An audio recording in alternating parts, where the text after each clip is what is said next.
विधानसभा की छत पर मैं खड़ी हूं अंजना, और यहां से माहौल बिल्कुल वैसा ही दिखाई दे रहा है जैसा कि पटना में हम सब ने वहां पर अलग अलग प्रोग्राम किया था। पूर्वी और पश्चिमी चंपारण में बुलेट रिपोर्टर के जरिए भी मैं गई थी और वहां के माहौल को टटोला था। और अब इन 18 सीटों पर ये देखिए आंकड़े तेजी से बदलते हुए, और यहाँ पर चंपारण की 18 सीटों में से महागठबंधन 10 और एनडीए 8, यानी कि बाकी की 4 सीटों का, 4 क्षेत्रों का, 4 रीजन का जो हाल रहा, 5वें रीजन में भी महागठबंधन 2 सीटों से ही सही, लेकिन यहाँ पर एनडीए के ऊपर भारी पड़ता हुआ दिखाई दे रहा है। आपको बता दें चंपारण की वाल्मीकि नगर सीट है, वहां पर आज लोकसभा के लिए उपचुनाव भी थे, जेडीयू के खाते में वो सीट थी, और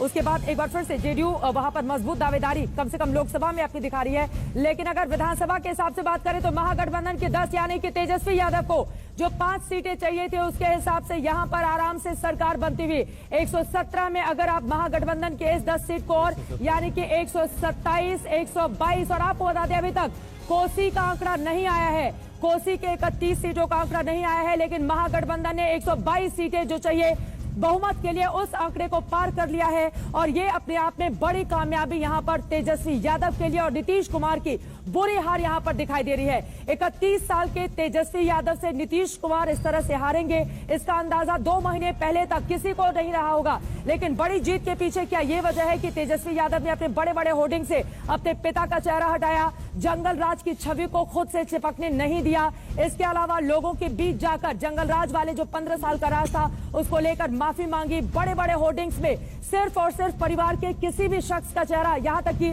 अपने बड़े भाई तेज प्रताप का भी चेहरा नहीं लगाया, सिर्फ तेजस्वी यादव के नाम पर ही ये चुनाव लड़ा गया। क्या उनकी ये साफ सुथरी छवि, हालांकि 2017 में हम सब जानते हैं सीबीआई और ईडी ने किस तरह से बहुत सारे मामलों में रेड की थी, लेकिन उसके बावजूद क्या अपनी छवि को बेहतर बना पाने में कामयाब रहे, इस वजह से ये प्रचंड बहुमत, क्योंकि अभी 31 सीटें कोसी क्षेत्र की बाकी हैं। और कोसी ये वो इलाका, आपको बताते चले, यहाँ पर ज्यादातर सीटों में 31 में से यादव बहुल क्षेत्र हैं, यादव बहुलता वाला ये क्षेत्र कोसी, हालांकि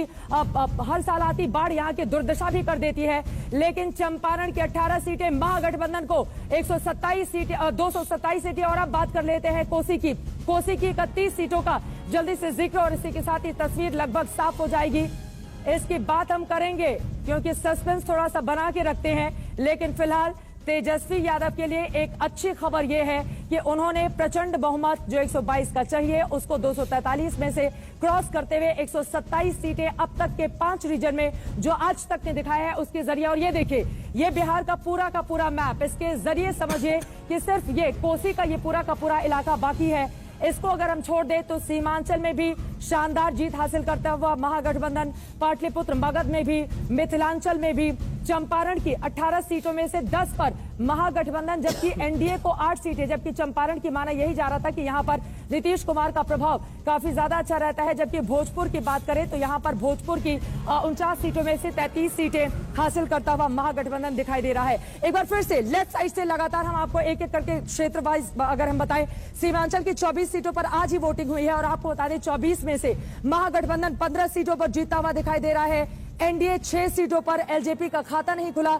जबकि जीडीएसएस को 3 सीटें सीमांचल में मिलते हुए दिखाई दे रही हैं। पाटलिपुत्रा की बात करें, कुल 61 सीटें, यानी कि जितने भी ये रीजन है वहां पर सबसे ज्यादा सीटें पाटलिपुत्र में ही है, एनडीए 26 पर, जबकि महागठबंधन उससे आगे पाटलिपुत्र में भी, जहां पर माना जा रहा था कि एनडीए काफी अच्छा प्रदर्शन कर सकती है, लेकिन वहां पर भी ऐसा लग रहा है कि नीतीश कुमार का जादू घट गया, तेजस्वी यादव का सिर चढ़कर बोल रहा है, इसी वजह से 33 सीटें इन 61 में से। मिथिलांचल की बात करें, 60 सीटों में से मिथिलांचल के एनडीए को 23 सीटें, महागठबंधन को 36 सीटें, एलजेपी को 1 सीटें मिल रही हैं। भोजपुर के 49 में से एनडीए को 9 सीटें, महागठबंधन को 33 सीटें। अगर इन तमाम इलाकों में सबसे ज्यादा अच्छा प्रदर्शन कहीं पर कर रहा है इस वक्त महागठबंधन, तो वो भोजपुर का है, क्योंकि एनडीए दहाई के आंकड़े को भी क्रॉस नहीं कर पा रहा है। महागठबंधन 33 सीटें, चंपारण के 18 में से एनडीए 8, महागठबंधन 10, और अब बाकी है कोसी के 31। लेकिन थोड़ा सा सस्पेंस बनाए रखते हैं।